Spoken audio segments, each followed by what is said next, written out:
هی گایز، بچه‌ام امیدوارم که حالتون عالی باشه. من مستر خوب هستم و با یه ویدیو دیگه به سراغ شما برگشتم. دوستان، توی این ویدیو قراره بریم با هم مدهای مختلف ونتیلاتور رو با هم بررسیشون کنیم. همونطوری که میدونید برای یک پرستار آی سی یو کار، برای یک پرستار اورژانس کار و پرستار سایر بخش‌ها و حتی بقیه نیروهای کادر درمان نیاز هست که به مدهای مختلف ونتیلاتور مسلط باشن که مثلا بدونن برای چه بیماری چه مودی رو استفاده کنن و اگر دارن اون مود رو استفاده میکنن حقیقت اون مود چیه، یعنی چه نوع تنفسی رو داره به بیمار میده. دوستان به خاطری که توی دانشگاه این مودها رو سعی میکنن به صورت حفظی القا کنن، فرد نمیتونه درک درستی از این مودها داشته باشه. اما توی این ویدیو دوستان میخوایم جوری راجع به این مودها صحبت کنیم که دقیقاً بتونید تصور کنید که این مود چطوری تنفس رو به بیمار میده و دیگه هیچ وقت یادتون نره. بریم ببینیم ماجرای مودهای مختلف ونتیلاتور چی هستش. Let's do this guys. خب دوستان، قبل از اینکه بریم سراغ این که انواع مودها چیان، باید یک نوع اطلاعات بیزیک و یا پایه‌ای از ونتیلاتور داشته باشید که بعد به مشکل بر نخوریم، چون قراره یه سری اصطلاحاتی بهتون بگم که پیش نیازش باید بدونید اونها چی هستن. ما برای اینکه بیمار رو تحت ونتیلاتور قرار بدیم دو نوع ونتیلاتور مختلف داریم. یه نوع ونتیلاتور داریم که با کنترل حجم هستش، یعنی مودهایی با کنترل حجم، یعنی شما به ونتیلاتور حجم میدید و ونتیلاتور رو بر اساس اون حجمی که دادید ستینگ میکنید، تنظیم میکنید. یعنی ونتیلاتور میاد حجم مشخص و کنترل شده ای رو به بیمار میده. توی این حجم مشخصی که داره به بیمار میده، برای اینکه بتونه اون حجم ثابت رو به بیمار بده، ممکنه فشارهای مختلفی رو اعمال کنه که بتونه حجم ثابتی رو بده، چون بعضی از موقعها ریه بیمار به خوبی باز نمیشه و نیاز به فشار بیشتری هست که حجم ثابت رو بده. پس فشار میتونه متغیر باشه ولی حجم ثابته.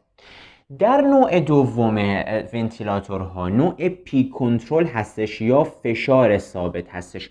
شما یک فشار ثابتی رو به دستگاه میدی و دستگاه اون فشار ثابت رو هی داره اعمال میکنه، اما اون فشار ثابت در واقع تنفس‌های مختلف شاید نتونه اون حجم ثابت رو بده. پس اینجا حجم متغیره. در قبلیه حجم ثابت میدیم، فشار متغیره به خاطر اعمال اون حجم ثابت. اینجا یه فشار ثابت میدیم، حجم متغیره به خاطر اعمال این فشار ثابت.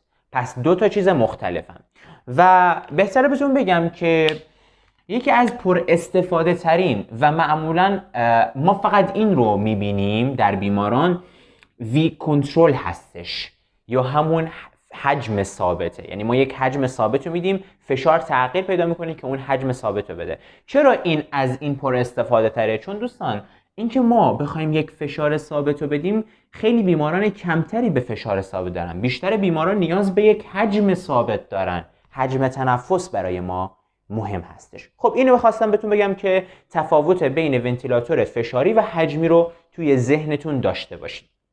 حالا بریم سراغ اصطلاحات متفاوت. اولین آیتمی که باید شما در ونتیلاتور تنظیم کنید چیزی هست به نام VT یا تایدال والیوم یا همون حجم ثابت. حالا چیه؟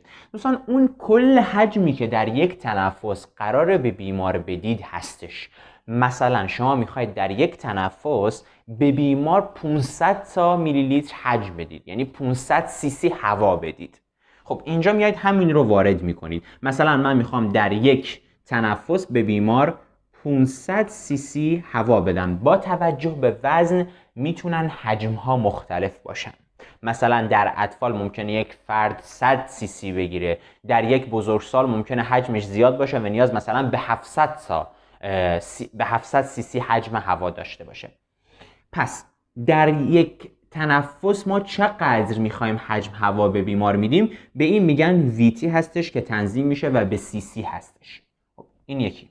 مثلا دومین آیتمی که شما توی ونتیلاتور میبینید آیتم F یا فرکانسی یا همون RR respiratory rate هستش، یعنی تعداد تنفس ها در یک دقیقه است. یعنی شما به ونتیلاتور میگید به این فرد بیمار در یک دقیقه 6 تا تنفس بده.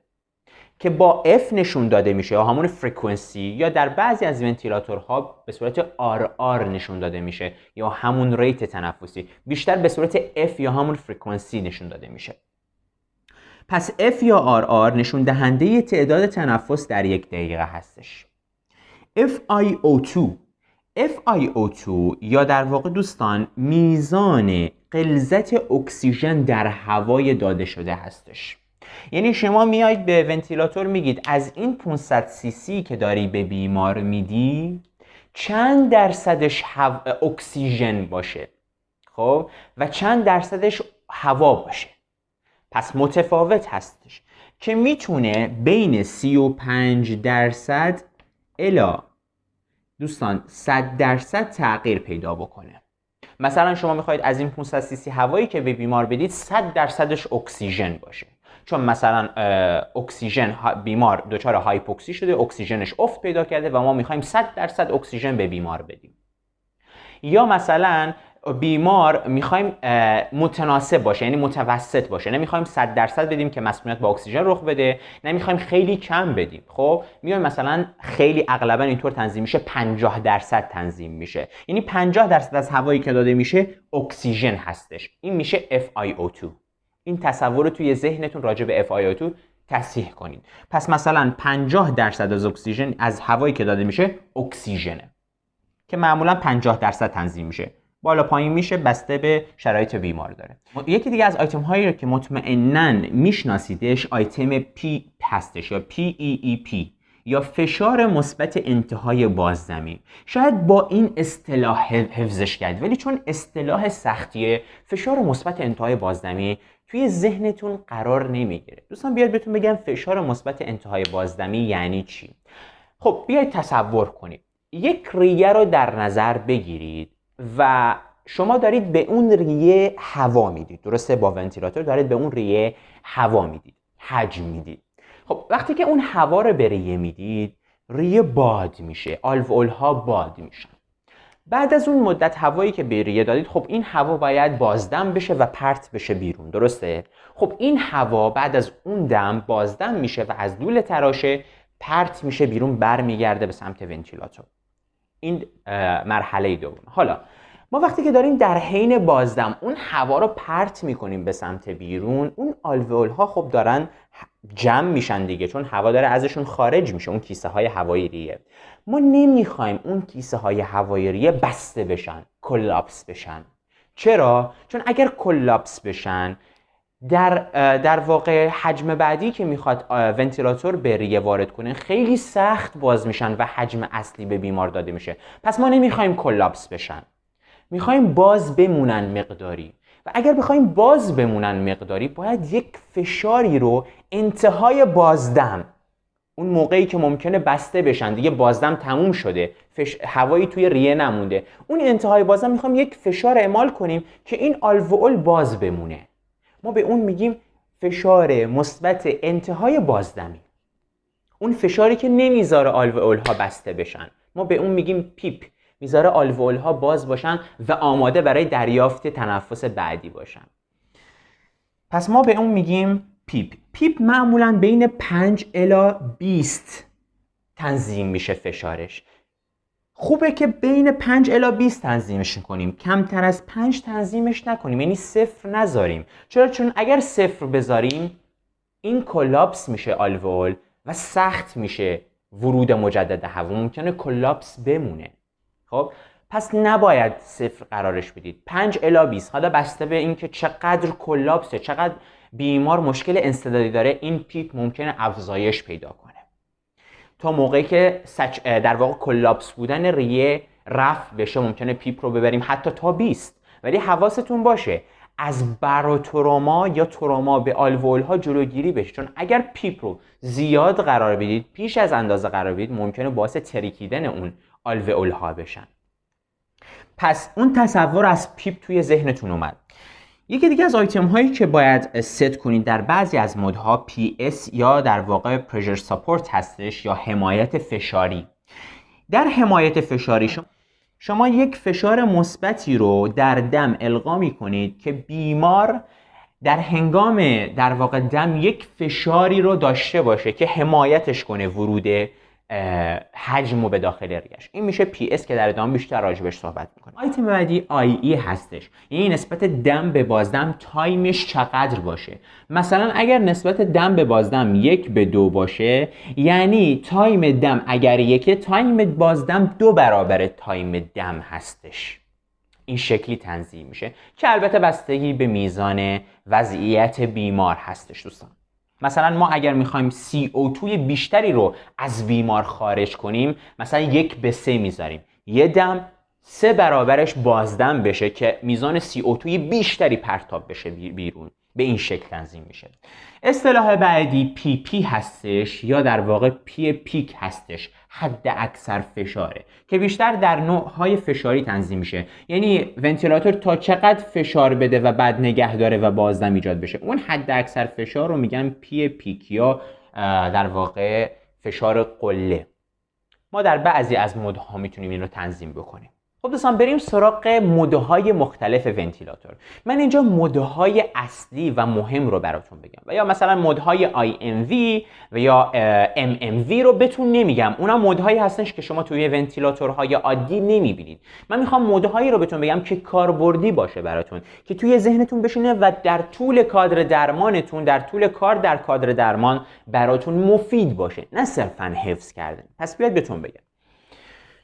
اولین مودی که شما ممکنه ببینید و مهمترین مود هم هست، مود AC هستش.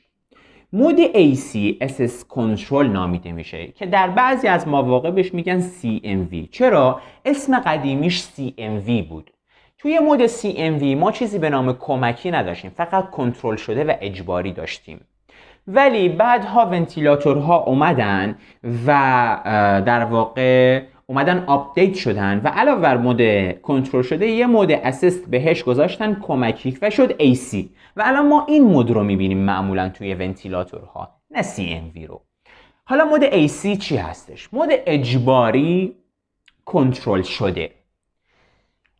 ببینید توی مود اجباری کنترل شده وقتی یک بیماری CPR میاد و یا سدیت میشه که هیچ فعالیت تنفسی نداره و یا اگر داشته باشه خیلی ضعیفه که اصلا حساب نمیشه، اصلا به درد نمیخوره، ما ونتیلاتور رو روی مود AC قرار میدیم که چی بشه؟ که این کارو بکنه برامون ونتیلاتور، بیاد یک حجم ثابتی رو که ما بهش معرفی کردیم، مثلا 500 cc حجم رو بهش معرفی کنیم یا همون VT یا تایدال والیوم، گفتیم 500 تا به بیمار بده، بیاد در هر تنفس که باز هم از پیش تعیین شده است تعداد تنفس، در هر تنفس 500 cc حجم رو به بیمار بده بدون در نظر گرفتن در واقع دوستان تنفس بیمار.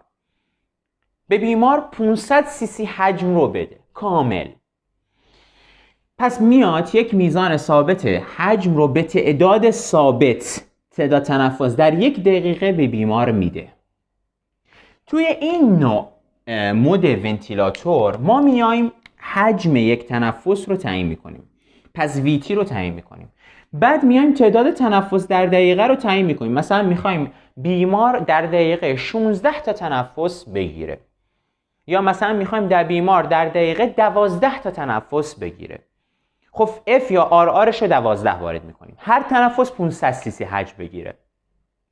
بعد میخوایم بگیم آقا از این 500 cc حجمی که بگیره 50% اکسیژن باشه، FiO2 رو روی 50% قرار میدیم. یک نکته توی ونتیلاتور FiO2 وقتی که میخواید روی 50% قرارش بدید، خب به صورت درصد بهتون نشون نمیده FiO2 رو، بلکه به صورت عدد بهتون نشون میده. حالا چطوری عددش؟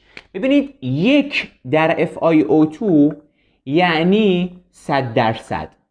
حالا نیم یعنی 0.5 نیم، خب یعنی 50%. پس به این شکل نشون داده میشه FiO2 در ونتیلاتور، نه به صورت درصد. پس نیم یعنی 50، 1 یعنی 100. شاید در بعضی ها آپدیت شدن و درصد هم نشون میدن، اونو نمیدونم، ولی توی اغلب ونتیلاتورها نیم، 1، 0.3 یعنی 30%، 35% اینا نشون داده میشه و بین 35 الی 100% معمولا تنظیم میشه FiO2 که معمولش 50%. FiO2 رو که تنظیم کردی میای سراغ پیپ، یعنی همون فشاری که در انتهای بازدم تو باید اعمال کنی که آلول ها رو باز نگه داری، که مثلا پیپ رو 5 انتخاب میکنی، تا 20 میتونی انتخاب کنی. حالا پرشر سپورت یا همون PSی که بهت گفتم، یعنی بر اساس میزان فعالیت تنفسی بیمار تو میخوای دستگاه میزان فعالیتش رو حس کنه و بهش یک فشار حمایتی بده به بیمار. اما چون اینجا مدت کنترل شده است و دستگاه کاری به تنفس بیمار نداره، یعنی اصلا در نظرش نمیگیره و میخواد چیزی که خودت تعیین کردی رو بهش بده، پس اینجا نمیتونیم PS رو یا همون فشار حمایتی رو تنظیم کنیم. اینجا خیلی مهمه. پس در AC PS تنظیم نمیشه، نداریم. یه چیز دیگه داریم، V trigger داریم یا در واقع سنسور حجم داریم. حالا سنسور حجم کجا به کارمون میاد؟ بیاد بهتون بگم. مثلا گفتیم AC یعنی کمکی کنترل شده. کنترل شدهش فهمیدیم. میاد در تعداد تنفس‌های مختلف حجم ثابتی رو میده. تموم. A یا SS یا کمکیش چی هستش؟ بیاد بهتون بگم کمکی یعنی چی. چرا گفتن کمکی کنترل شده نگفتن کنترل شده؟ ببینید ممکنه در تنفس‌هایی که داره دستگاه میده، در بین اون تنفس‌ها ممکنه یک دفعه بیمار یک تنفس از خودش به صورت خود به خودی نشون بده. خب یک تنفس ضعیف، دستگاه اون تنفس رو تشخیص میده، خب ولی متناسب با حجمی که بیمار میخواد تنفس نمیده. نه، با حجمی که تو از قبل تعیین کردی، یعنی همون 500 تا کامل 500 تا رو به بیمار میده. یعنی بین دو تا تنفسی که دستگاه داره میده که بیمار باید بازدم کنه، ممکنه اینجا بیمار یه تنفسی ضعیفی رو از خودش نشون بده، دستگاه اون تنفس ضعیف رو تشخیص میده و 500 cc که در تنفس‌های بعدی قرار بده رو توی همون موقعی که تشخیص میده بیمار تنفس خود به خودشه به بیمار وارد میکنه و بیمار دریافت میکنه اون 500 تا رو. خب پس یک تنفس کامل با حجم تعیین شده با تشخیص فعالیت بیمار داده میشه بدون توجه به نیاز بیمار. یعنی ممکنه بیمار نیازش 500 تا نباشه، ممکنه بیمار نیازش 200 تا باشه، بقیه‌اشو خودش داره انجام میده، دستگاه کاری نداره، 500 تا رو به بیمار میده. خب کنترل شده است. حالا کجاش بده این کار؟ بیاد بهتون بگم. ممکنه بیمار یک مقداری تنفس‌های خود به خودیش بیشتر شده. فکر کنید دستگاه هم میخواد در تعدادی که شما تنظیم کرد، یعنی 16 تا در دقیقه تنفس‌ها رو بده، هم میخواد به تنفس‌های بیمار حساس باشه و به تنفس‌های خود به خودی بیمار تنفس بده. چقدر تنفس میشه؟ 16 تا خودت تعیین کردی، 16 تا بیمار تنفس داره، بیش از 30 تا تنفس باید به بیمار بده، 500 حجم، و بیمار رو آلکالوز کنه، تنفس در واقع آلکالوز تنفسی کنه. یعنی بیمار اونقدر CO2 دفع کنه که هایپوکاپنه بشه، که بیمار CO2 بیش از اندازه از خودش دفع کرده و آلکالوز تنفسی رخ داده. توی این بیمار وقتی که روش براشون ABG میفرستی میبینید اسیدوز متابولیک شدن. چرا؟ برای جبران آلکالوز تنفسیشون بیش از اندازه داره تنفس میکنه و داره دفع CO2 داره، به خاطر این مود بوده. پس این مود برای این بیمارانی که تنفس بیش از اندازه خود به خود دارن مناسب نیستش. این ماجرای در واقع مود AC هستش دوستان. مود AC برای چه بیمارانی مناسب؟ برای بیمارانی مناسبه که یا تنفس خود به خودی ندارن هستن و یا اگر تنفس خود به خودی دارن خیلی ضعیف تنفسشون و خیلی کمه، جوری نباشه که خیلی تنفس ایجاد بشه و آلکالوز تنفسی رخ بده. این برای این بیماران مناسبه. خب یکی دیگه از مودهایی که در ادامه AC اومد که اون مشکل آلکالوز تنفسی AC و اون مشکل در واقع دستگاهی که هی داره تشخیص میده و کلی حجم به بیمار بده برطرف کنه، مود SIMV بود. یکی از پرمصرف‌ترین مودها، اونایی که تو ICU کارن مطمئنا میدونن بیشترین مودی که استفاده میشه همون SIMV هستش. خب SIMV اگه بخوای به اسم فارسیش بخوای توجه کنی میشه مود تهویه اجباری هماهنگ شده. خیلی اسمش گیج کننده است، اما من قرار نیست اینو بهتون بگیم، قرار نیست حفظ کنید مودها رو، قرار یاد بگیریم با هم. خب بیاید روی یک نموداری من بهتون نشون بدم. این خط‌هایی که به صورت عمودی شما میبینید خط‌های تنفس ها هستش، یعنی یک تنفس، دو تنفس، سه تنفس، تنفس هایی که شما تنظیم کردید. خب مثلا شما مثل مد قبلی تنظیم کردید که مثلا بیمار در 1 دقیقه 12 تا تنفس بگیره با حجم 500. مثلا حجم رو توی SIMV شما میتونید تعیین کنید، مثلا بگید 500 cc حجم بگیره. در چقدر؟ Fش رو مثلا میذارید 12 تنفس در دقیقه. مثلا با پیپ 5 FiO2 50%، یعنی 50% از هوایی که داده بشه اکسیژن باشه و PS مثلا 5 یا بیشتر، حمایت فشاری.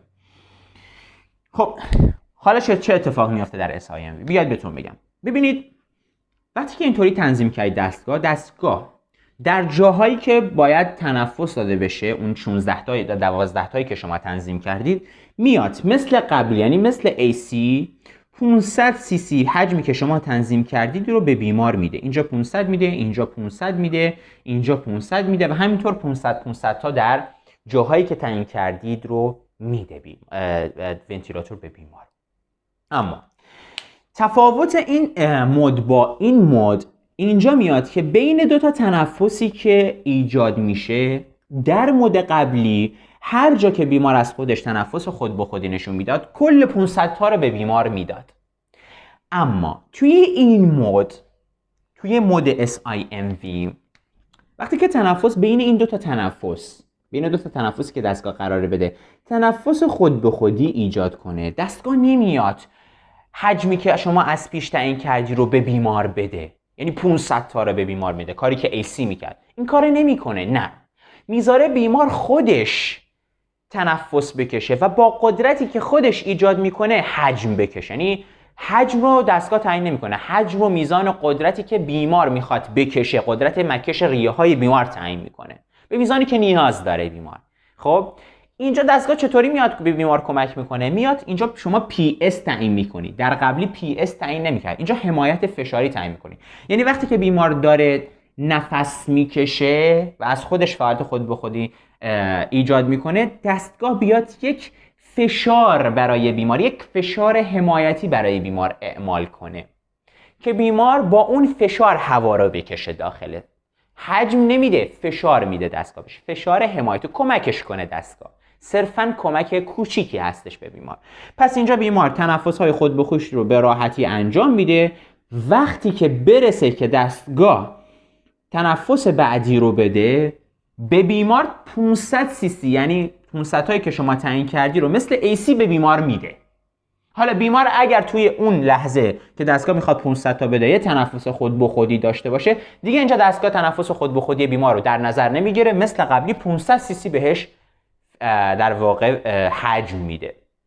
دوباره بیمار اینجا میتونه بین 2 تا تنفس‌های خود به خودی خودش رو به میزانی که میخواد و با PS حمایتی، با فشار حمایتی بگیره و بعد که رسید به تنفس بعدی 500 تا حجم بگیره و همینطور میره جلو. پس تفاوت اینه، در قبلی بیمار هر جا که میخواد تنفس خود به خودی بکنه 500 تا میگیره، 500 تا حجم میگیره، مثلا اینجا 500 تا 500 تا 500 تا 500 تا 500 تا که خیلی میشد. ولی توی SIMV مثلا اینجا اگه 500 تا میگرفت، در تنفس‌های خود به خودی بین 2 تا 500 تا به میزانی که خودش میتونه مکش کنه میگرفت، نه 500 تا.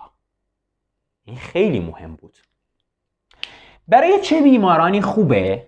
برای بیمارانی خوبه که میخوایم از ونتیلاتور جداشون کنیم. خب نیاز داریم که فعالیت تنفسیشون رو بیشتر کنن، بهشون اجازه میدیم که خودشون نفس بکشن ولی در عوض هم کمکشون میکنیم. این یک. دو، برای بیمارانی خوبه که فعالیت تنفسی دارن و اگر بخوایم بذاریمشون روی AC میرن توی آلکالوز تنفسی. یعنی ممکنه اگر بذاریم روی AC چون تنفس زیاد دارن و دستگاه توی هر تنفس قرار بهشون 500 بده، میره توی آلکالوز تنفسی. پس میزان تنفسشون خوبه، خب، ولی نیاز دارن که تنفس‌های تعدادی هم بدن.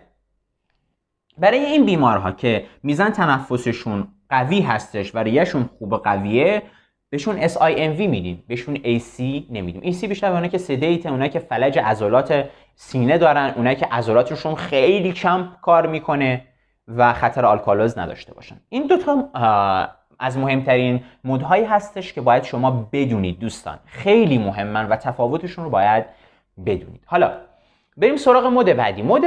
مود PS هستش یا مود در واقع فشار حمایتی. این مود چیه؟ دوستان توی این مود ما حجم تعیین نمی کنیم، پس حجمی نداریم. توی این مود برای بیمارانی هستش که ریهشون اوکیه، کار میکنه و تنفس خود به خودی دارن و میتونن حجم مناسبی رو بکشونن داخل. اما چون این بیماران اینتوبه شدن، خب مثل ما افراد عادی نمیتونن حجم کافی رو بکشونن داخل. چرا؟ چون خود لوله تراشه مقاومت ایجاد میکنه. چون لوله تراشه کوچیکه، فرد که میخواد خود به خودی تنفس بکشه نمیتونه مثل ما عادیا بیاد هوا رو بکشونه داخل ریه‌هاش.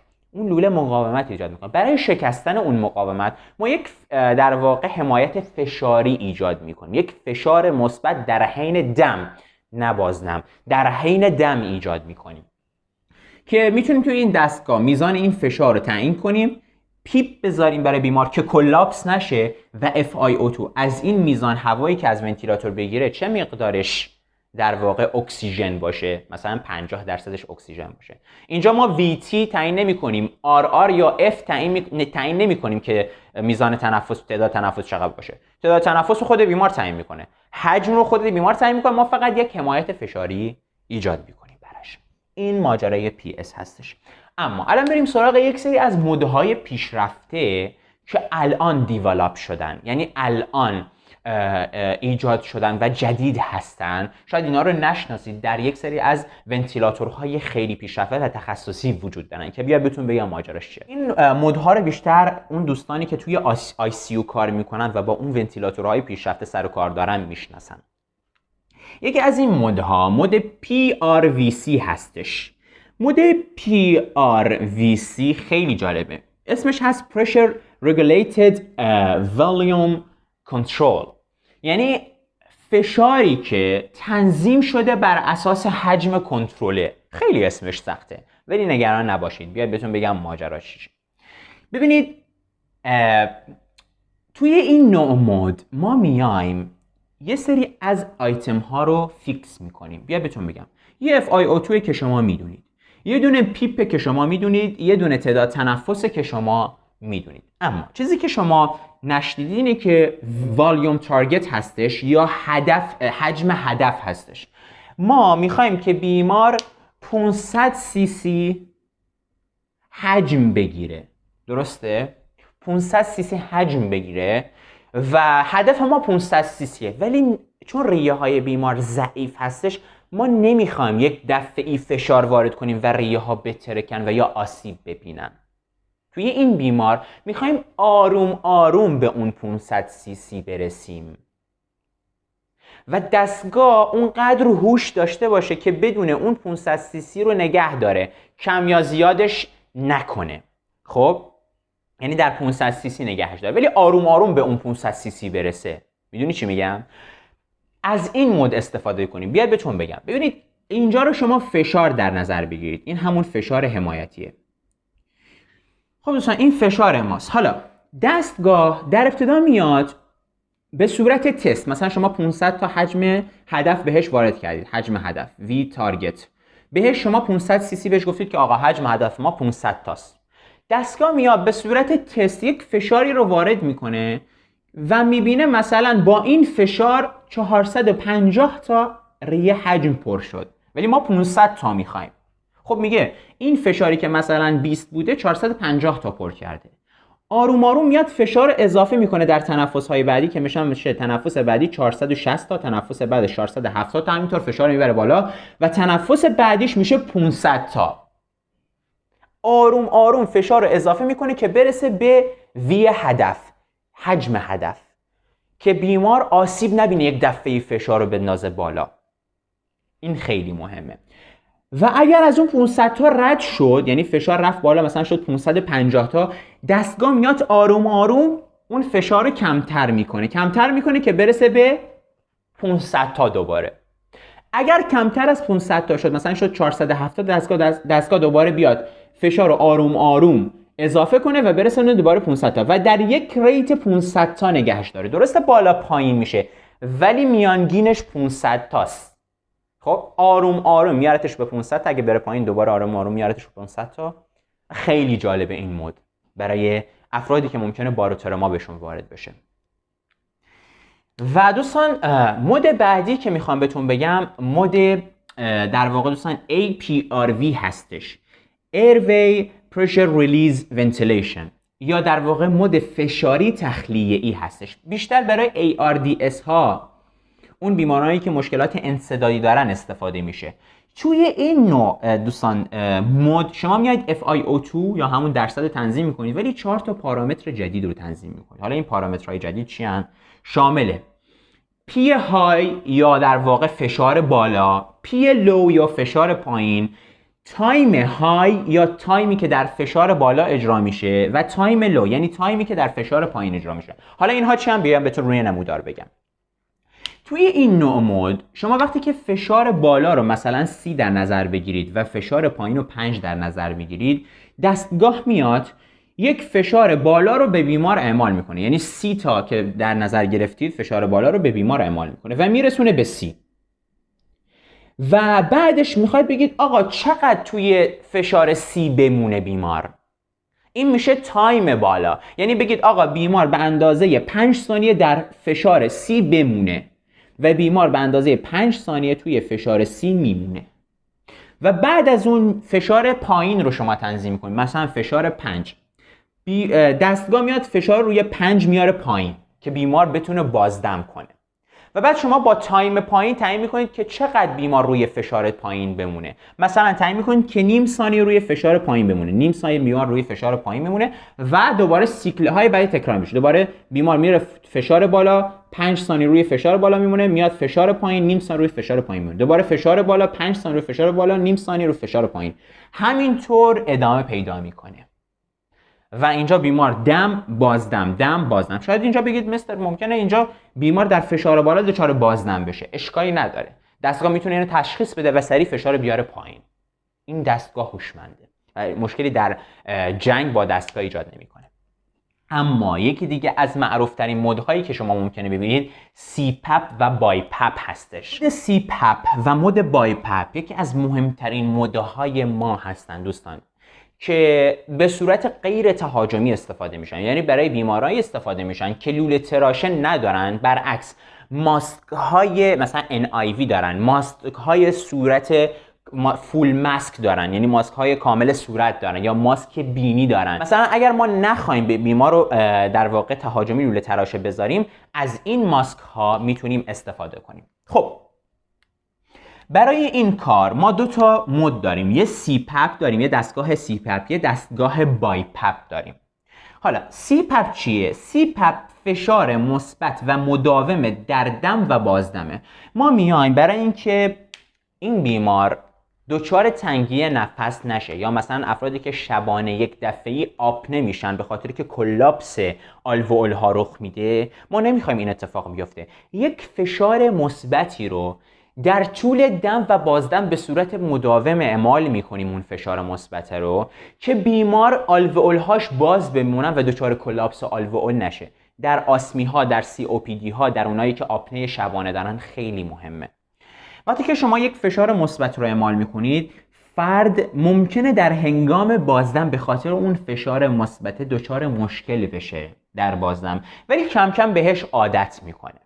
اما در بیمارانی که نتونن تحمل کنن اون فشار رو در هنگام بازدم، یا اونقدر هایپوکسی هستن که نمیتونن میزان CO2 رو به خاطر وجود فشار مداوم دفع کنن، میان از دستگاه BiPAP یا بایلول استفاده میکنن، یا BiPAP نامیده میشه.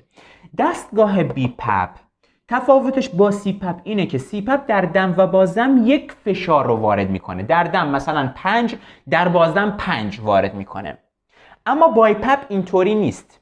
BiPAP میاد در دم یک فشار مثلا 5، مثلا اگه بگیم 20 رو اعمال میکنه، در بازدم فشارش رو 5 میکنه و یک شیب ایجاد میکنه که بیمار بتونه در بازدم که داره بازدم میکنه با فشار کمی روبرو بشه و بتونه CO2 بیشتری رو پرتاب کنه و اذیت نشه. این برای بیمارای بدحالتر مهمتره. چرا؟ چون توی CPAP یک همچین نموداری داریم. چه در دم چه در بازدم فشار یکیه، ولی در واقع بای پپ شما در دم یک فشار 20 داری، در بازدم فشار کم میشه، دوباره در دم فشار زیادتر میشه و این اختلاف فشار حجم بیشتری رو وارد ریه ها میکنه. این تفاوت هستش که در بای پپ و سی پپ وجود داره. خب دوستان این خلاصه از انواع مدها بود. امیدوارم که لذت برده